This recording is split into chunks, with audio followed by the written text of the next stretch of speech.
Voilà. Alors, bonjour à tous. Bonjour au candidat, Sénel Pierre. Bonjour, Sénel, tu auras présenté ton mémoire en présence du jury suivant, moi-même qui ai l'honneur de présider cette séance, et tu auras comme membre du jury le docteur Anna Ophelia Solis Sandez, d'accord? Et tu auras ton directeur de mémoire, bien entendu. On ne pouvait pas faire ça dans son dos. C'est normal. Il est présent. Donc voilà. Donc, nous allons nous-mêmes t'écouter pendant une dizaine de minutes. T'écouter pendant une dizaine de minutes. Et les membres du jury, d'abord, le rapporteur fera son intervention. C'est le docteur Solis qui fera son intervention d'abord. Ensuite, moi, je pourrais essayer de prolonger dans ma réflexion et ce qu'elle a dit, ou éventuellement. Et puis, la dernière personne qui prendra la parole, ça sera ton directeur de mémoire, qui devra ajouter 2-3 remarques. Et puis, tu prends la parole après. Et à partir de là, tu répondras aux questions, aux remarques, aux critiques qui te seront faites. Et puis, tout cela devra prendre fin dans les 50 minutes.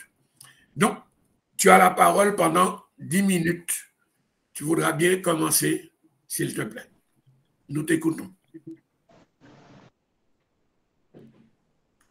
J'ai vu que tu as un petit souci avec ton PowerPoint, là.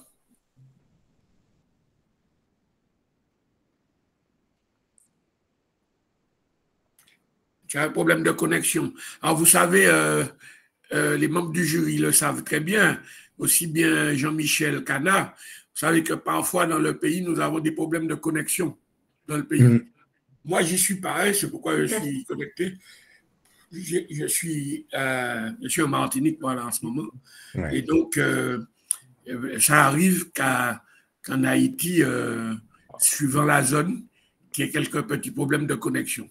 Donc, le candidat était bien connecté il y a quelques secondes, là, et puis il a eu une rupture de connexion. Donc, je pense qu'il ne va pas tarder à se reconnecter. Il n'y a pas de souci, Fred. On va essayer de faire voilà. De cette façon. D'accord. On va l'attendre.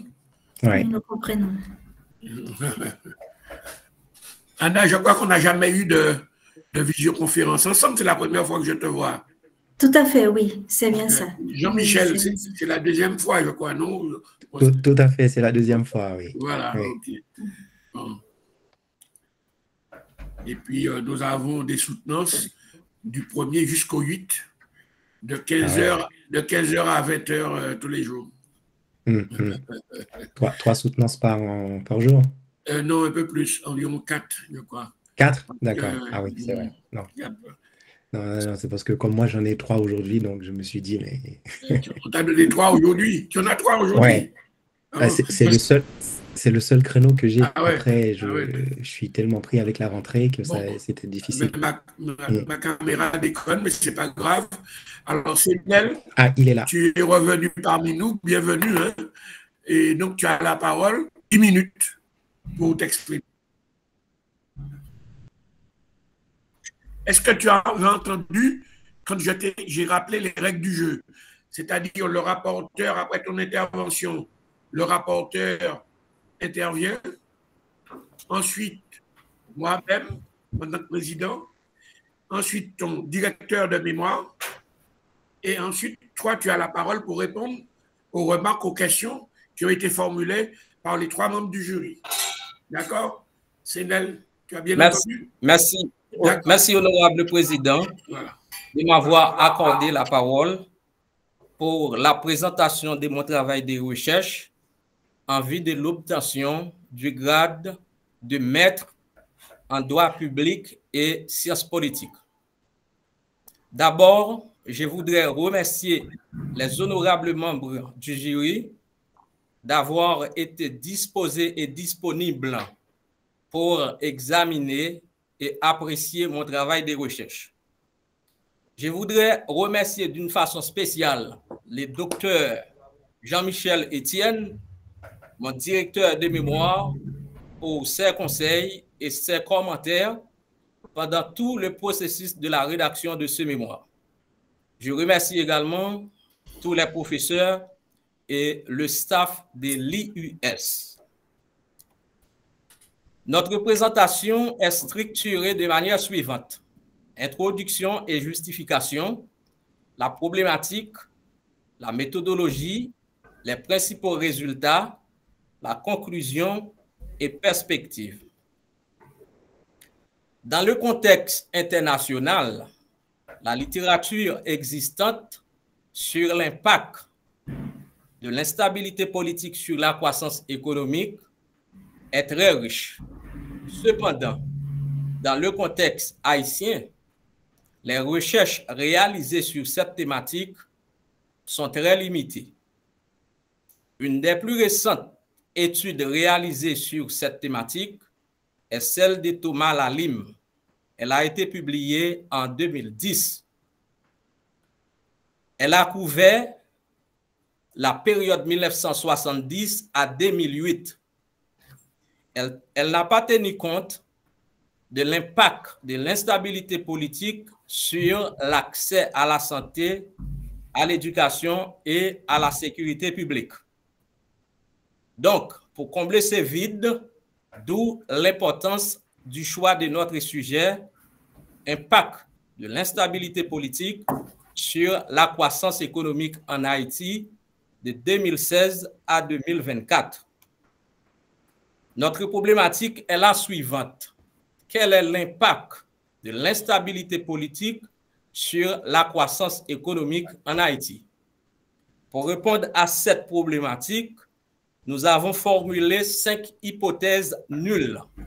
H01, les perceptions des Haïtiens de l'impact négatif de l'instabilité politique sur la croissance économique en Haïti ne diffèrent pas considérablement selon le sexe des répondants. H02, les perceptions des Haïtiens de l'impact négatif de l'instabilité politique sur la croissance économique en Haïti ne diffèrent pas considérablement selon l'âge des répondants. H03, les perceptions des Haïtiens de l'impact négatif de l'instabilité politique sur la croissance économique en Haïti ne diffèrent pas considérablement selon les niveaux d'éducation des répondants. H04, la perception des Haïtiens de l'impact négatif de l'instabilité politique sur la croissance économique en Haïti ne diffère pas considérablement selon le secteur d'activité des répondants. H05, la perception de l'impact négatif de l'instabilité politique sur la croissance économique en Haïti ne diffère pas considérablement selon la localisation géographique des répondants. Les objectifs de la recherche sont les suivants: identifier les causes et les conséquences de l'instabilité politique en Haïti, analyser l'impact de l'instabilité politique sur la croissance économique en Haïti. Notre travail de recherche a suivi une démarche méthodologique. L'approche mixte a été utilisée. Cela veut dire une combinaison de méthodes qualitatives et celles quantitatives. Pour analyser les données quantitatives, nous avons considéré un échantillon de 166 individus. Ils ont été choisis au hasard afin de permettre à chaque participant d'avoir la même chance. Nous avons utilisé également un questionnaire d'enquête comme instrument via Google Forms pour collecter les données quantitatives. En ce qui a trait aux données qualitatives, un échantillon de 19 individus a été considéré. ils ont été choisis de manière intentionnelle. Et la taille de cet échantillon a été atteinte par saturation. Un guide d'entretien a été utilisé pour la collecte des données qualitatives. Maintenant, en termes de procédure, les données quantitatives ont été codifiées dans un logiciel SPSS. Nous avons réalisé des tests statistiques descriptives, des tests statistiques inférentiels comme Ki2, l'analyse des données qualitatives. Les données qualitatives ont été retranscrites et nous avons utilisé un codage mixte, c'est-à-dire a priori et a posteriori. Cela veut dire des thèmes ont été prédéfinis et des thèmes ont été émergés lors des entretiens. Voici maintenant les principaux résultats des tests statistiques. Nous avons réalisé des tests statistiques pour la variable sexe, des tests Ki2 pour la variable âge, des tests Ki2 pour la variable niveau d'éducation, des tests Ki2 pour la variable secteur d'activité, des tests Ki2 pour la variable localisation géographique. Étant donné que toutes les valeurs de P sont supérieures à 0,05, voilà ce qui nous ont permis de dire que toutes les hypothèses nulles de cette recherche ont été retenues. Les principaux résultats des analyses thématiques. Les thèmes prédéfinis sont la croissance économique, l'investissement direct étranger, les dépenses publiques, les recettes fiscales, le climat d'affaires, les services publics, la migration, le chômage. Donc, ces thèmes également confirment que l'instabilité politique a un impact négatif sur la croissance économique en Haïti. Les résultats des analyses thématiques pour les thèmes émergés, nous avons eu la lutte pour le pouvoir, la mauvaise gouvernance, l'ingérence des puissances étrangères dans les affaires internes d'Haïti, la faiblesse institutionnelle. Ces thèmes constituent les causes fondamentales de l'instabilité politique en Haïti. Et ces thèmes confirment aussi que l'instabilité politique affecte négativement la croissance économique en Haïti. En termes de conclusion, le but de cette recherche était d'analyser l'impact de l'instabilité politique sur la croissance économique en Haïti. Donc, la question de recherche est la suivante. Quel est l'impact de l'instabilité politique sur la croissance économique en Haïti? En conséquence, les résultats de cette recherche confirment que l'instabilité politique affecte négativement la croissance économique en Haïti. De plus, toutes les hypothèses nulles de cette recherche ont été retenues. Voilà, en termes de contribution, cette recherche apporte de nouvelles données à la littérature existante sur l'impact de l'instabilité politique sur la croissance économique en Haïti.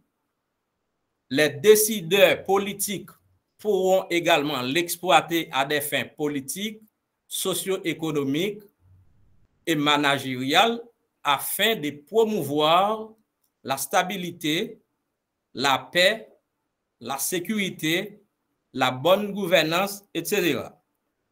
Cette recherche s'avère importante également pour les étudiants et les spécialistes en droit public et en sciences politiques, en économie et en administration publique.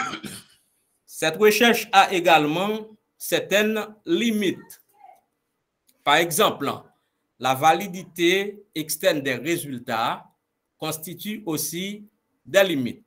Par exemple, on peut citer la représentativité et les biais d'échantillonnage. Piste de recherche.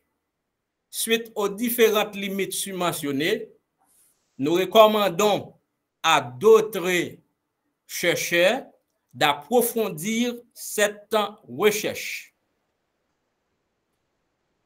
Ils pourront utiliser un plus large échantillon. Ils peuvent aussi expérimenter d'autres méthodes de recherche comme études longitudinales, analyse secondaire des données économiques, codage mixte. De plus, une analyse de contenu serait encouragée pour les données qualitatives. Merci, honorable président et les membres du jury, de votre attention. Je me mets disponible pour vos questions, remarques et commentaires. Merci, Sénel. Merci. Tu as respecté le temps qui t'était imparti et ton exposé oral était clair. On t'entendait très bien. L'articulation était nette. Donc, on voyait très bien de quoi tu parles. Et je te remercie. Alors, je vais, comme prévu, hein, comme le veut la tradition, personne ne prend la parole avant le rapporteur. Donc, c'est le docteur Anna Solis qui fera ses remarques. Je lui passe la parole.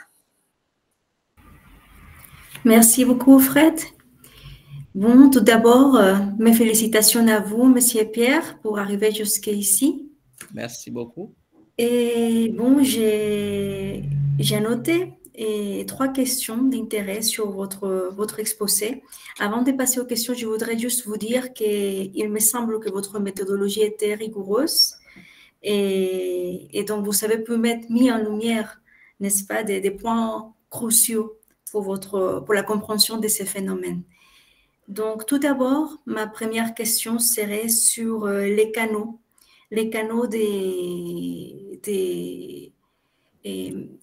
qui reflètent les mécanismes par lesquels l'instabilité politique affecte en Haïti la croissance économique. Quels canaux, vous avez mentionné la confiance des investisseurs, l'ingérence des puissances internationales, mais quels canaux, selon vous, a la plus grande influence sur des indicateurs économiques clés, comme les PIB, l'investissement direct étranger, l'inflation?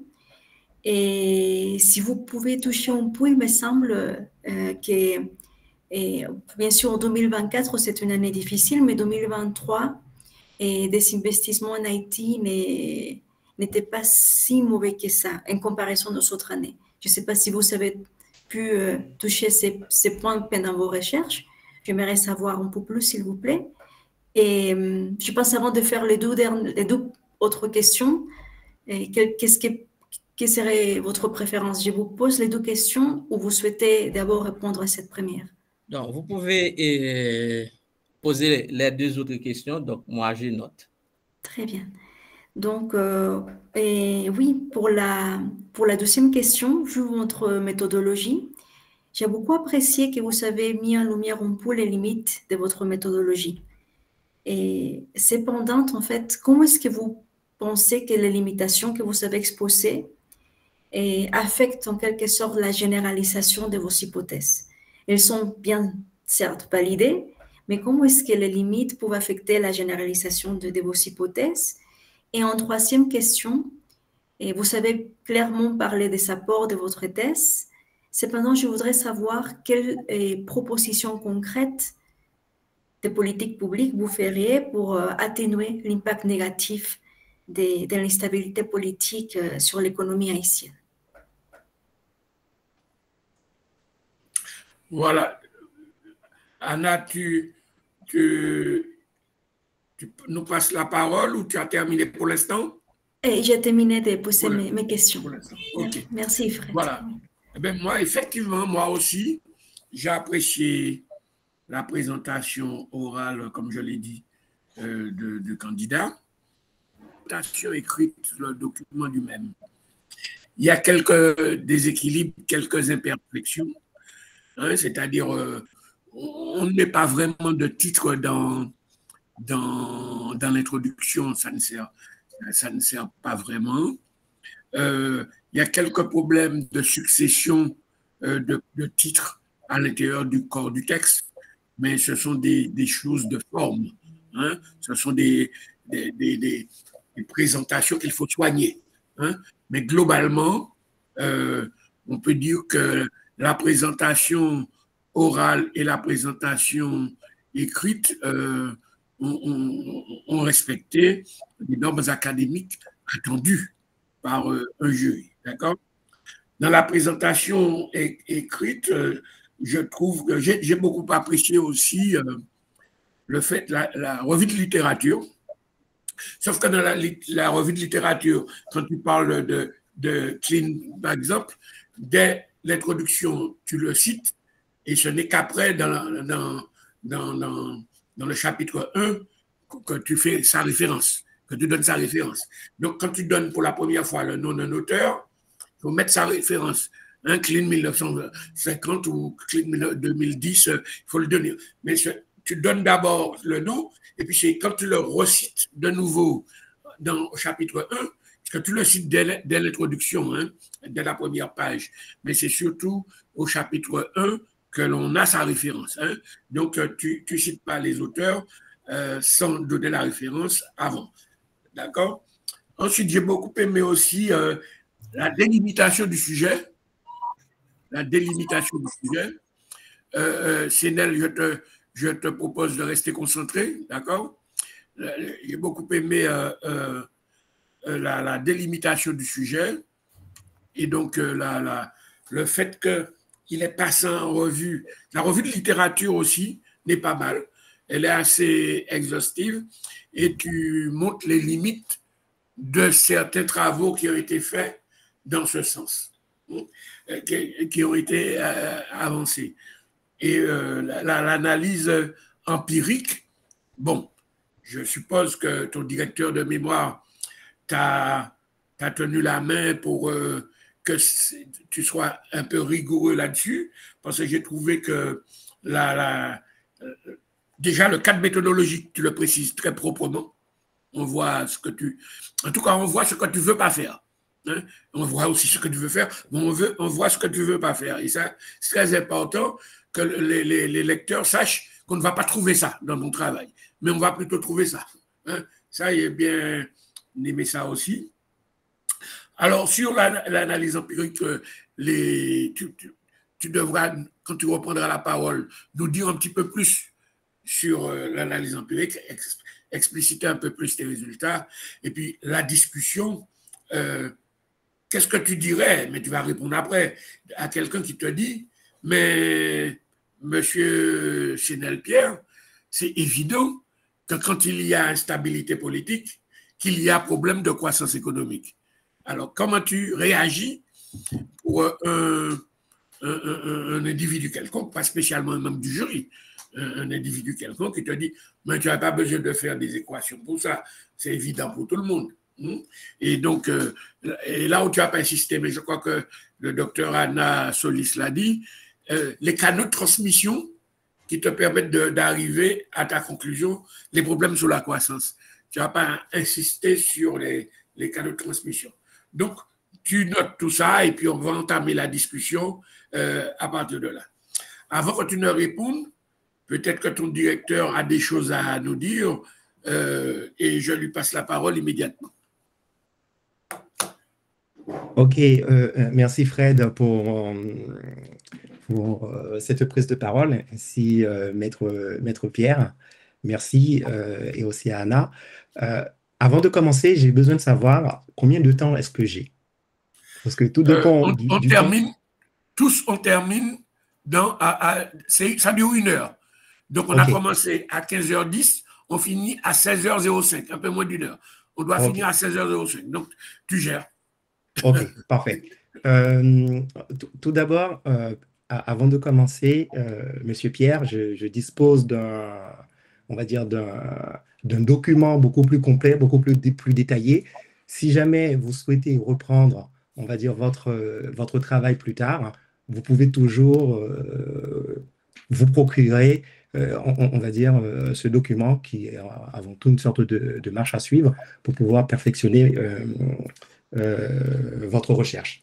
Donc, en tant que directeur, on va dire, de mémoire, je vais formuler quelques mots de synthèse et avant tout de reconnaissance pour le travail accompli par M. Pierre.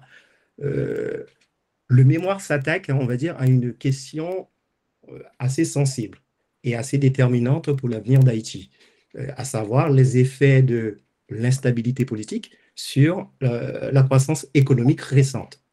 Donc, le choix déjà d'actualiser l'analyse sur la période 2016-2024, bien entendu, cette période-là est marquée par des crises institutionnelles et sécuritaires répétées, c'est ce que vous avez mentionné dans votre étude. Je trouve que ce choix-là est particulièrement judicieux. Ce choix permet d'ancrer, on va dire, la réflexion dans les débats, on va dire, contemporains de l'économie publique, de développement, et répond donc à un besoin, comment dire, urgent d'éclairage pour l'action publique. Bien entendu, donc, je suis en train également de vous donner des billes pour pouvoir répondre à Anna qui vous a demandé en fait quelles sont les implications en termes de politique économique de votre rapport. Donc, de ce point de vue-là, ce positionnement constitue, on va dire, un apport, comment dire, notable de votre travail. Maintenant, on va passer sur la méthodologie que vous avez appliquée dans ce travail. D'accord? Donc, la démarche que vous avez adoptée repose, comme vous l'avez dit, sur une méthode mixte qui articule, on va dire, un volet quantitatif avec un questionnaire administré auprès de 260, je crois, 10 répondants et des analyses 2 et un volet, on va dire, qualitatif constitué, comme vous l'avez dit encore, de 19 entretiens guidés. Je trouve que cette combinaison est assez adaptée à la complexité du phénomène étudié, puisque cela permet d'explorer, on va dire, la manière dont l'instabilité affecte le climat des affaires, les services publics, aussi la migration, le chômage, les finances de l'État et, bien entendu, les infrastructures. Je ne dis pas plus que vous avez dit dans votre document. Les entretiens que vous avez, comment dire, réalisés, qui sont, je trouve, assez riches et contextualisés, ont donné, on va dire, corps, ont donné chair aux résultats statistiques et, bien entendu, favoriser une lecture plus nuancée des impacts. Dans votre travail, vous avez mis en évidence une relation globalement négative entre instabilité politique et performance économique, que ce soit sur le produit intérieur brut, sur les investissements directs des étrangers, sur la productivité, ou encore sur les investissements publics et privés. Donc, vous avez trouvé en conclusion que, tout simplement, en raison, comment dire, du rôle central de la sécurité, de la gouvernance et de la lutte contre la corruption comme condition, on va dire, indispensable à toute relance, vous avez mis en place une sorte de méthode par triangularisation, en fait, avec des données qui sont issues de la Banque mondiale, de la Banque de la République d'Haïti et de l'Institut haïtien de statistique et d'informatique pour renforcer, on va dire, la crédibilité empirique de votre recherche. Maintenant, c'est là que je vais aborder un aspect beaucoup plus critique. Quand je parle d'aspect critique, cela ne signifie pas ce que vous avez écrit est mauvais ou pas. C'est juste, j'ai besoin de plus d'éclairage.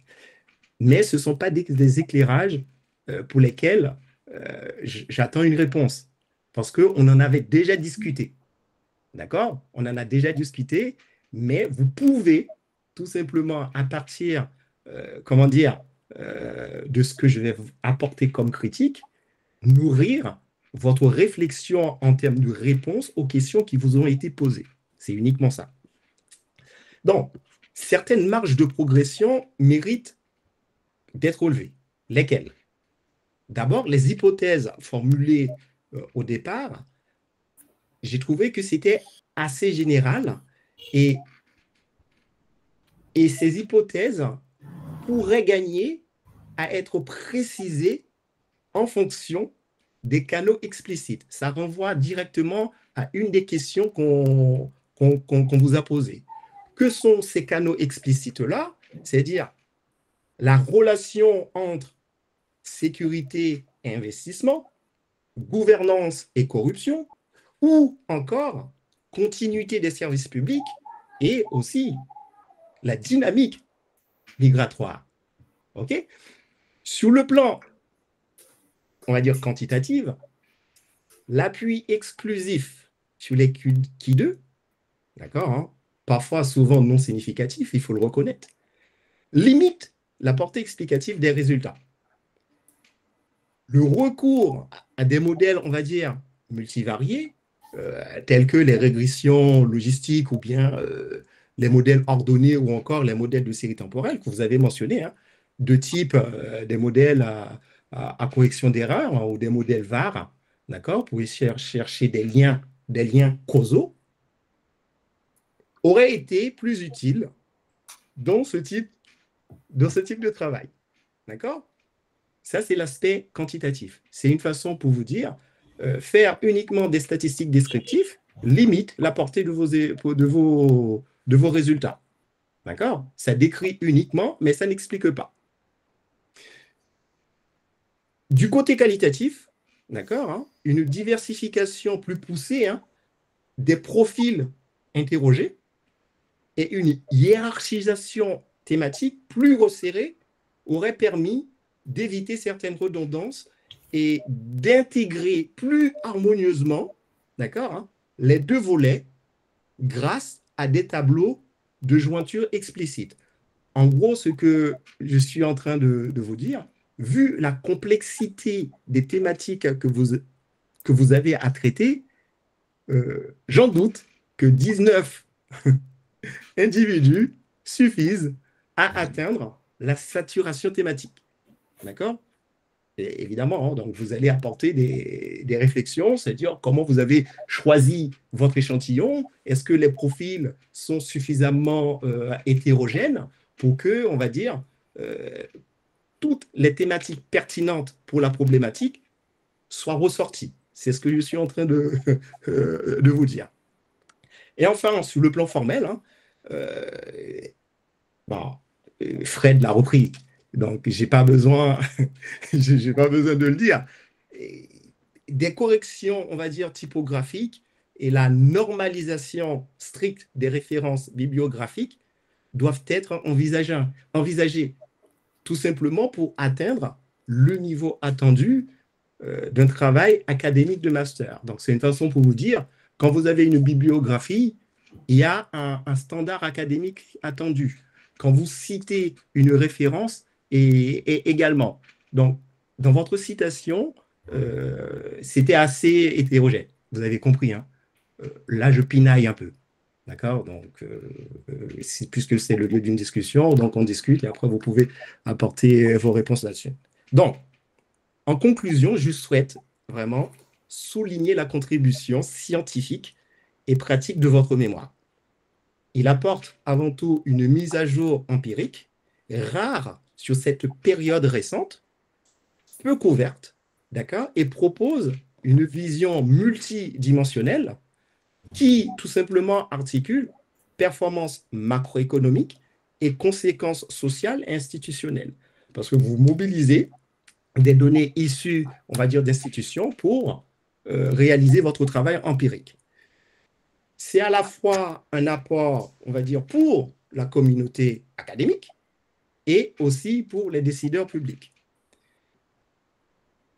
je révèle aussi, on va dire, votre engagement et les qualités que vous avez, dans le sens où vous avez fait preuve d'une grande capacité d'adaptation face aux contraintes du terrain, c'est-à-dire une réelle ténacité pour obtenir, on va dire, les données nécessaires pour mener à bien votre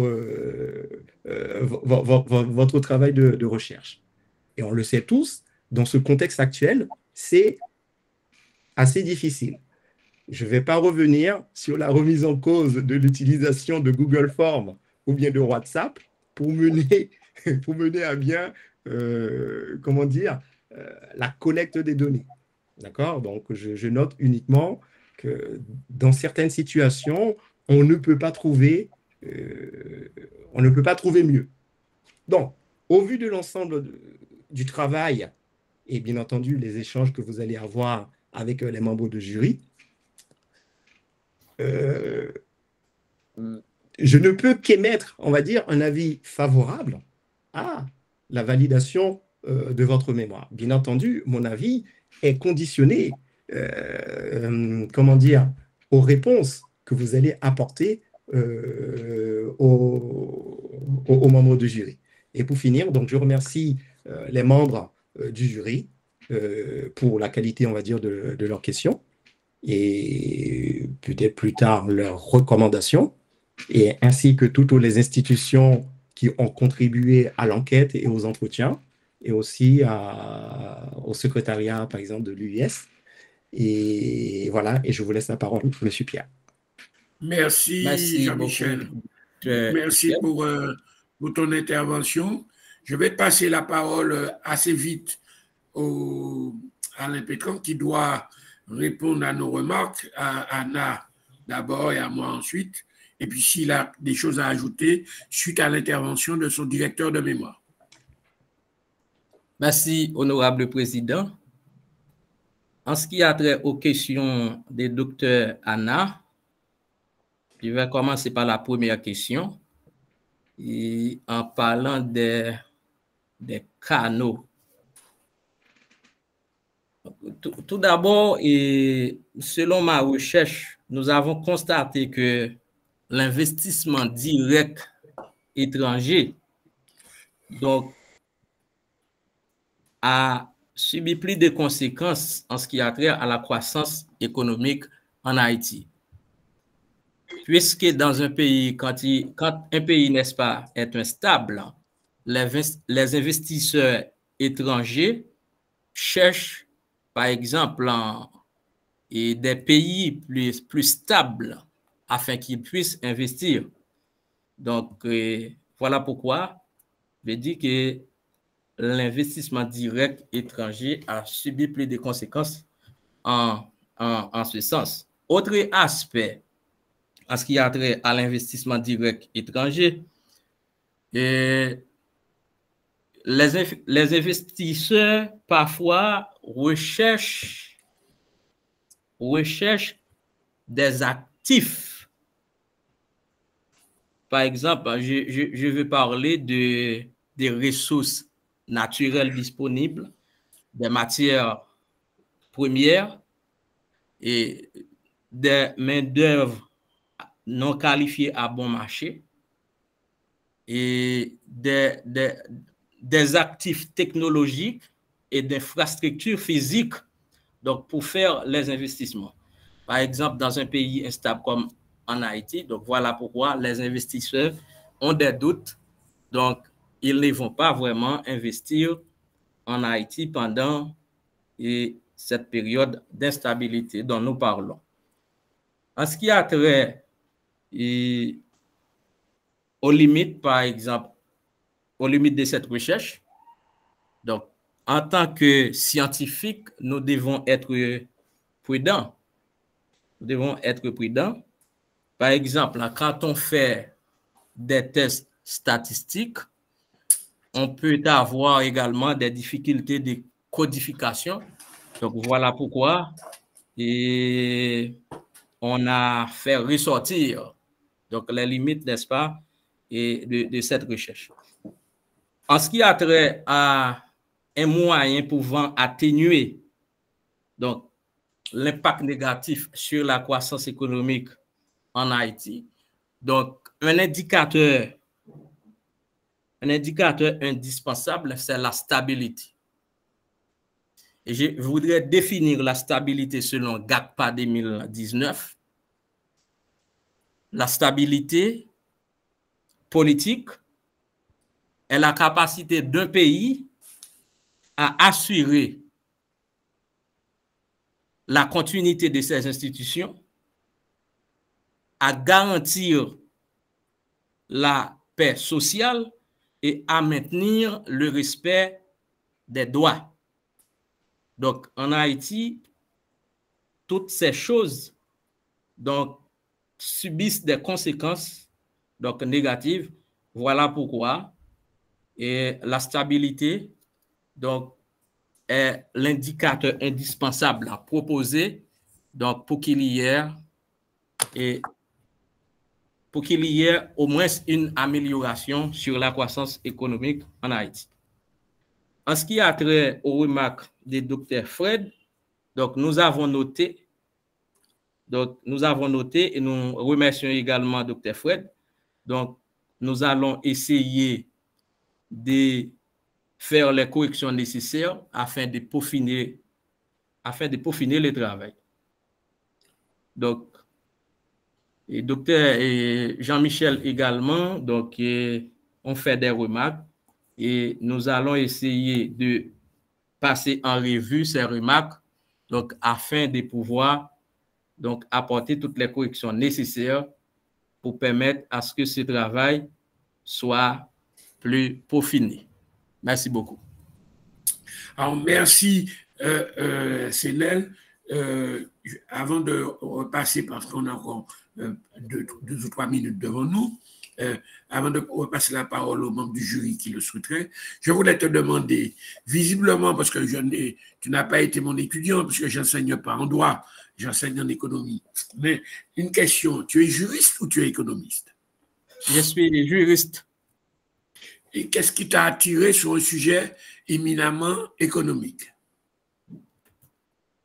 Donc voilà, comme haïtien, donc la situation du pays donc m'interpelle. Voilà pourquoi je voudrais passer en revue donc la relation entre l'instabilité politique et la croissance économique. Donc si j'étais dirigeant, donc j'allais faire de mon mieux pour que le pays soit stable. Voilà la raison majeure qui me pousse à choisir ce sujet. Oui, parce que ça m'a interpellé quand tu as parlé des conditions de la stabilité. J'ai vu que tu as parlé effectivement des droits, mais il y a un droit particulier en matière de recherche de stabilité en économie, c'est le droit de propriété, les garanties de droit de propriété en matière de stabilité. Et c'est les travaux de De Soto, 1962, tous les travaux du péruvien De Soto sur les garanties de droit de propriété. C'est ça qui crée la stabilité, ou en tout cas les conditions de stabilité d'une croissance économique. Quand il n'y a pas de garantie de droit de propriété, eh ben, ça rejoint les premiers éléments, garantir l'investissement, garantir les...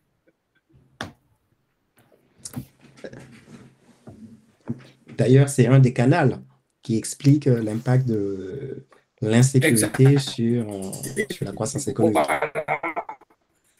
Il y a un droit au-dessus de tout pour le lien avec l'économie, c'est la garantie du droit de propriété. Ça, c'est le clé en matière de pays en voie de développement. Voilà. Donc, tu n'es pas économiste, mais je trouve que tu as fait pas mal de... Tu n'as jamais fait d'économie, tu dis? Non, j'étudie les sciences juridiques. D'accord, d'accord. Et tu es avocat ou quoi? Tu es avocat? Oui, j'ai une licence en droit. Non, mais est-ce que tu es avocat? Non, non, je ne suis pas encore prêté serment. Je vais m'arranger. D'accord, d'accord. Mais j'essaie toujours de décoder à travers les propos des candidats quelque chose, quoi. Bon, Anna, je te passe la parole si tu as quelque chose à dire. Oui, merci beaucoup, Fred. Oui, en effet, je partage avec vous et voilà l'intérêt de l'étudiant pour ce sujet, quelle était sa motivation.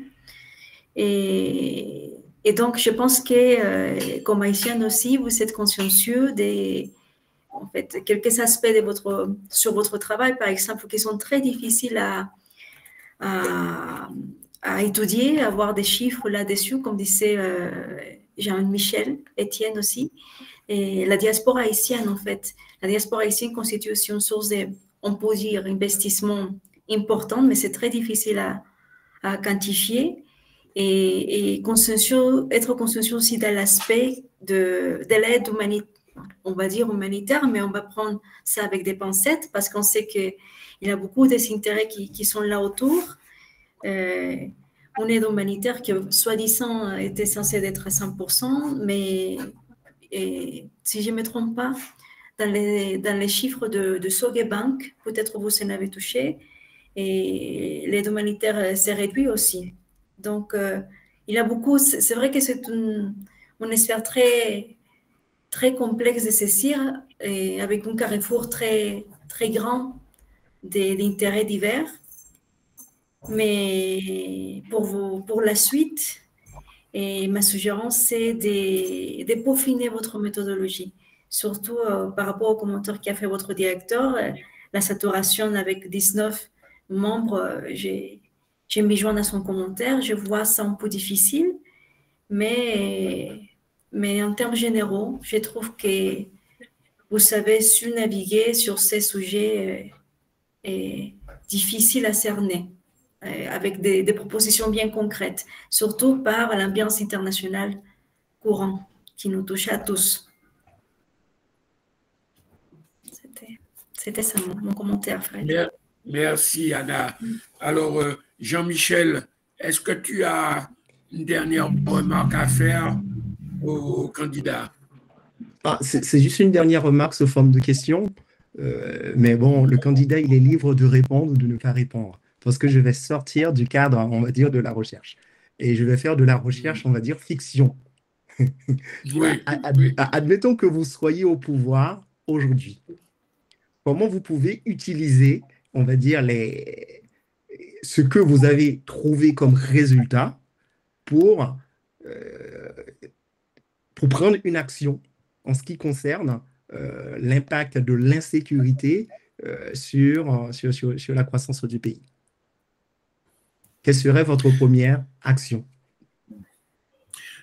Et avant de te passer la parole, j'ajouterai, parmi les variables investissement, fiscalité, etc., que tu as citées, laquelle qui serait ta priorité? Voilà. Tu as la parole. Merci. Donc, je voudrais commencer par Dr. Fred. Donc, ma priorité serait d'abord les produits intérieurs bruts par habitant. Et deuxièmement, donc, le problème d'Haïti n'est pas un problème de ressources, mais nous avons absence de leader serviteur. Donc, si j'étais au pouvoir, donc je me transférais en leader serviteur, donc afin de pouvoir d'abord créer la stabilité. Donc, quand le pays, n'est-ce pas, est stable, donc maintenant, donc, on va avoir des recettes fiscales solides. Donc, d'abord, en général, c'est le renforcement des institutions. Il y a des pays qui connaissent en de longues périodes d'instabilité politique, mais qui ont maintenu une croissance économique soutenue. Voilà. Dans le cas d'Haïti, donc, un bon dirigeant doit prendre les mesures nécessaires afin de rendre solides toutes les institutions républicaines. Merci beaucoup. Oui, mais tu vois, c'est là où je vois c'est là où je vois que tu es juriste, pas économiste. Parce que quand je te dis sur quelle variable tu vas jouer, tu me dis sur la croissance, sur le PIB. Le PIB, c'est une sorte de coagulation, une synthèse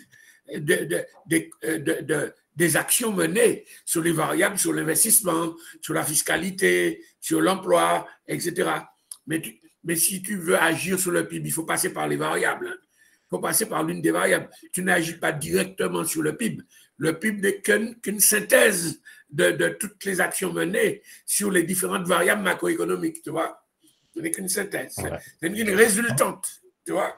En fait, ce que on va, Fred essaie de vous faire dire, si vous voulez vraiment avoir de la croissance, probablement, il faut créer un climat, on va dire, favorable à l'investissement. C'est-à-dire, par exemple, assurer des règles de jeu, on va dire, qui sont déjà claires, stables et prévisibles. Déjà, on le voit déjà ce qui se passe avec la dette française. Déjà, on a des problèmes en termes de gouvernement et vous avez déjà vu comment les taux d'intérêt augmentent. C'est-à-dire, quand le climat des affaires n'est pas favorable à l'investissement, on le voit tout de suite. Or, économiquement parlant, un des moteurs, on va dire, de la croissance, c'est l'investissement. C'est ça. Voilà. C'est pourquoi je te demandais sur quelle variable tu vas jouer. Le PIB en soi, là, je dirais que c'est une variable, mais ce n'est pas celle sur laquelle tu iras travailler, quoi. Il faut travailler par d'autres variables, sur d'autres variables qui vont te donner le résultat escompté sur le PIB. Parce que c'est ce que tu recherches, de la croissance du PIB. Bon, ben, il faut passer par des variables, quoi, tu vois. En tout cas, est-ce que, je ne sais pas pour les membres du jury, mais moi, je m'arrêterai là, sauf si les autres...